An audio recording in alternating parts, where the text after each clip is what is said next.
This video is one of a series of interest to walkers, wild swimmers, photographers and drone pilots.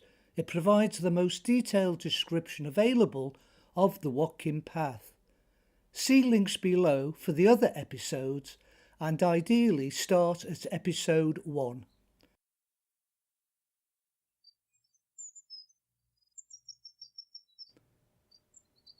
In this episode we start our walk on the Watkin path. Passing through the ancient oak and ash woodland of Park Cwm Flan, we'll emerge onto the open hillside and then walk to the wooden gate on the mountain that marks the start of the open access land. On the way we'll visit a disused incline that once served the South Snowdon slate quarry, and we'll also view plants and insects that you may see on your walk depending on the time of the year.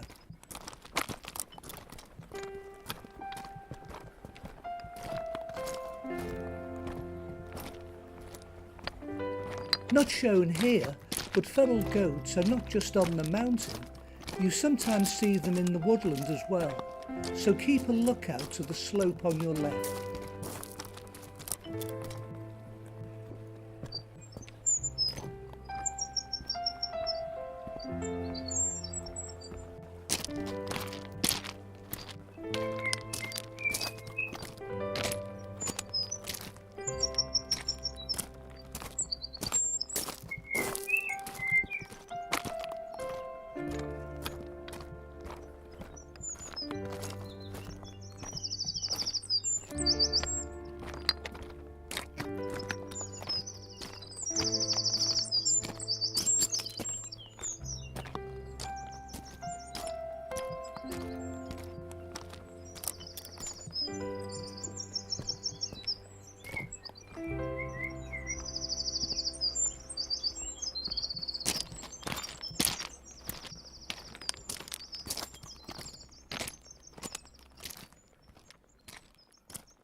Here are some of the plants in and around the woodland. Wall pennywort in the wall along the track to the farm, bluebells,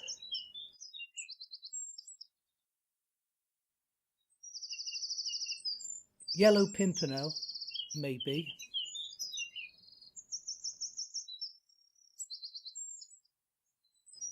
a number of viola species,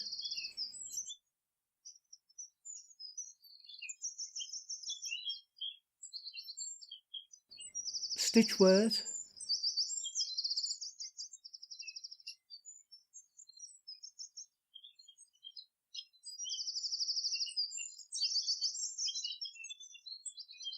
herb robert,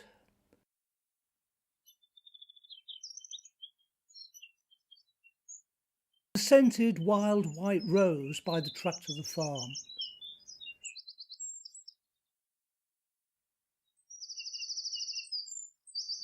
common rhododendron.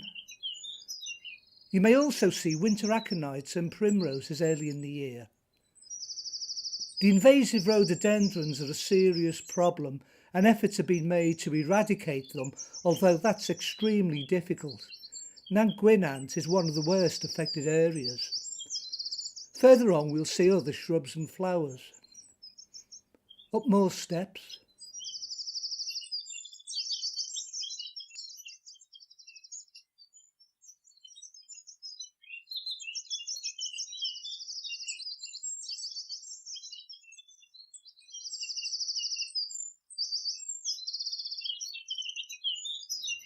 And steps again.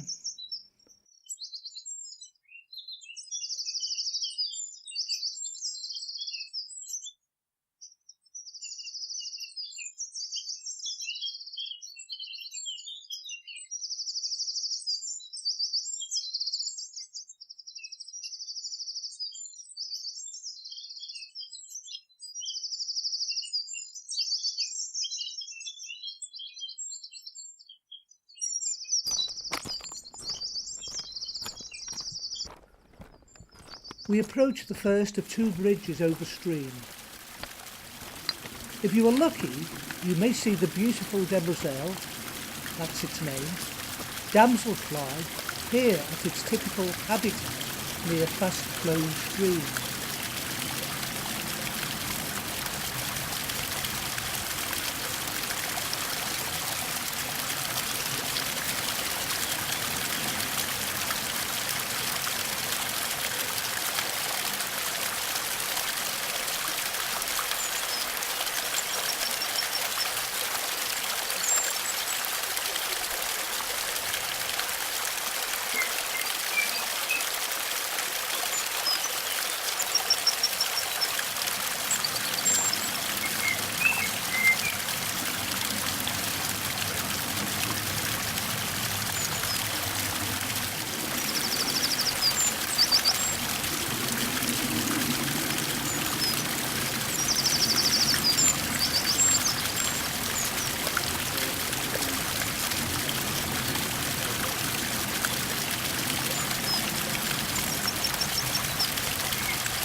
Let's quickly explore the ruined building ahead.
Outside the ruined building is a nice display of Welsh poppy.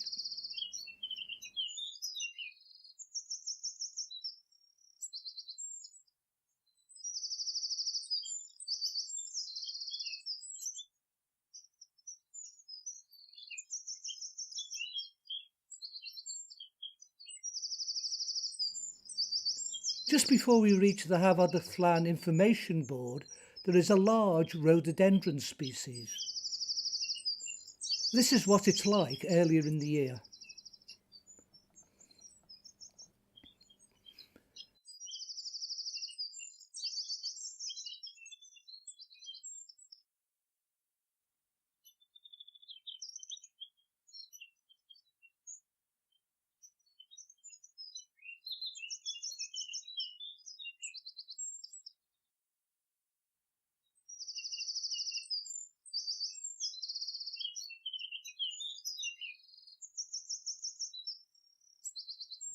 Roughly speaking, avod means a dwelling in a high place, a place where livestock and people move to for the warmer months.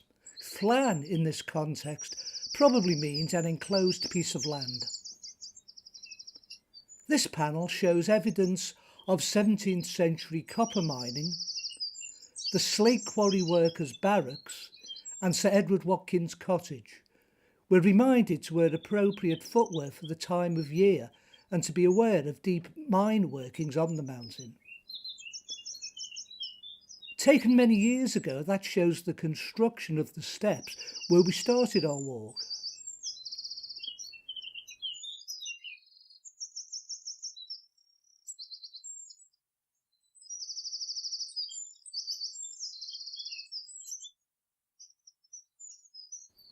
This shows Welsh black cattle, a breed that's able to survive in the harsh conditions on the mountain.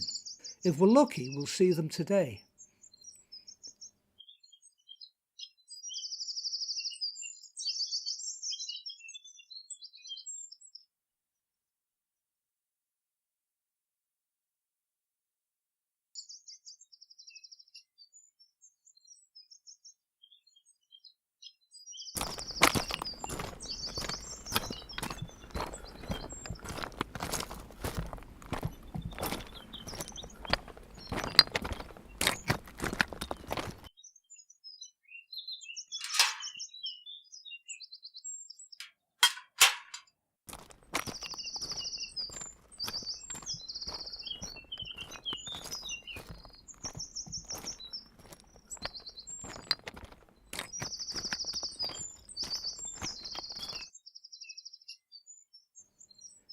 If you visit later early in the year, you will see this notice, so take note.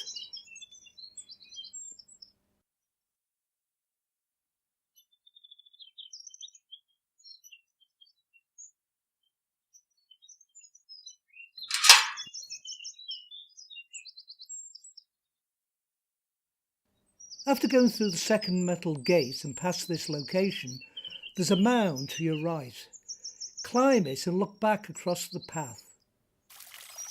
You are looking at the second to last section of an incline that runs all the way from the slate quarry. It continues across the field to the right, but you'll only see that in the winter. From there, the slate was transported to Port Madoc and loaded onto ships.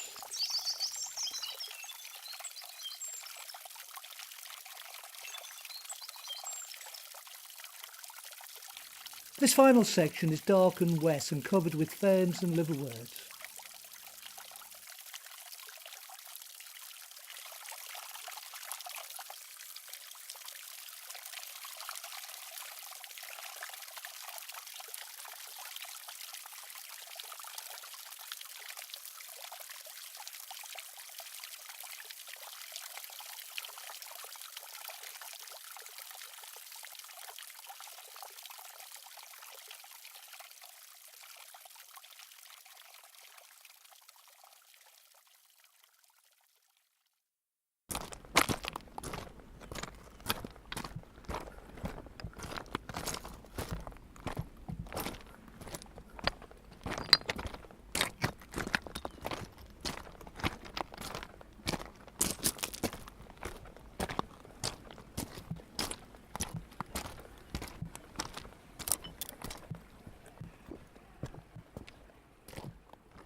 Emerging from the woodland, let's pause to see some of the plants we can find here.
The roar of the distant river is constantly in the background from now on.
From this point up to the mountain gate, the ground on the left is boggy, ideal for cotton grass that we see here, and also sundew,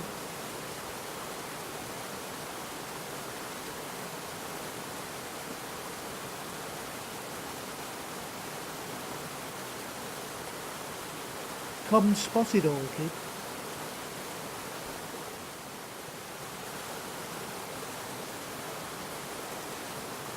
and heather.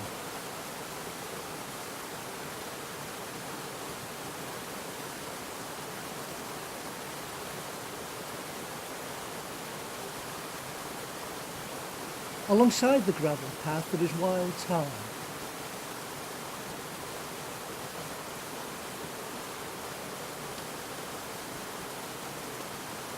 Insects include fritillary butterflies,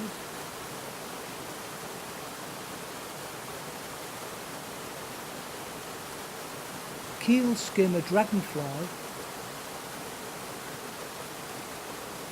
and yellow ring dragonfly.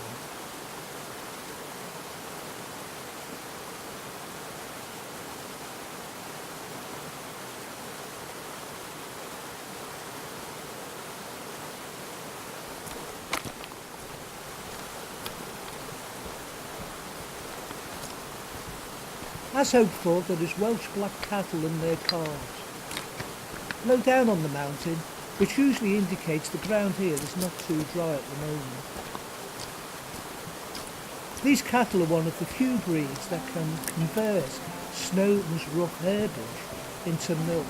They're also sure-footed, independent and docile.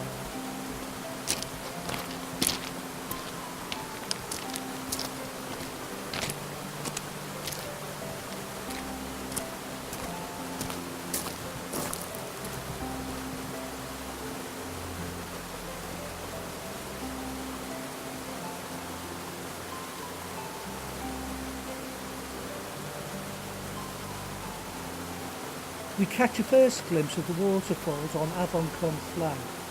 Let's take a closer look.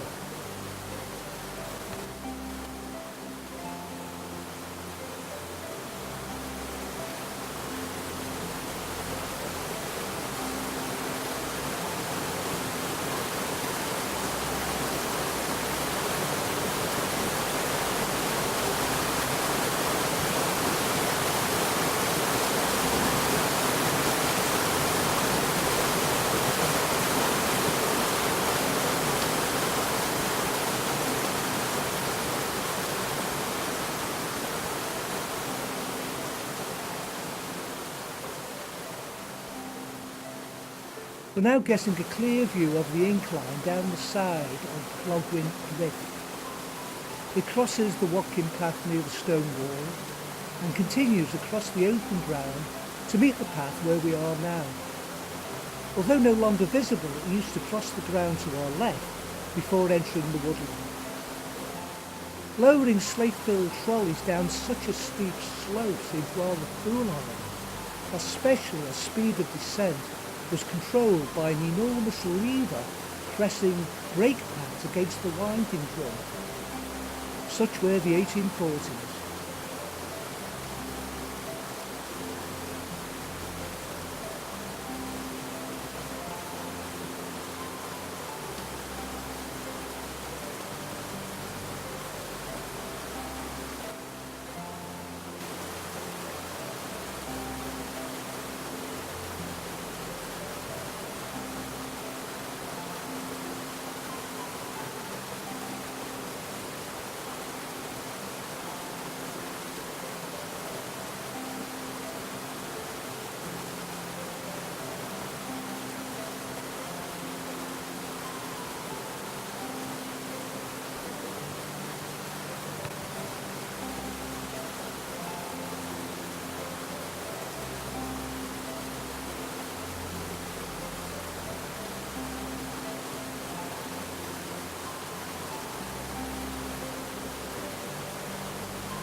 We're currently approaching that bend in the path. At bottom centre you see the incline cutting across the Watkin path low down and also higher up.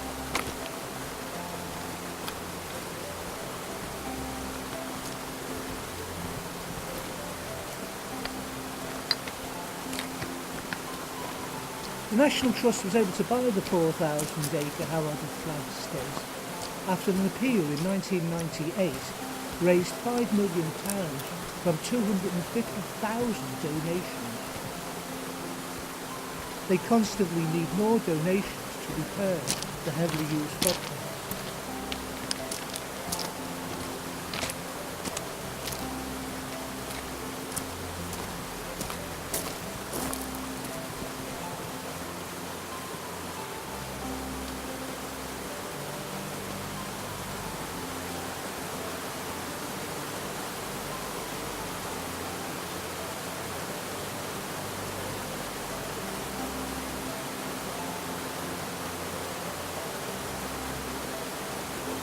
Mountain gates ahead of us, but we will be making a diversion down the slope and across the slab bridge to the waterfalls and wild swimming pool.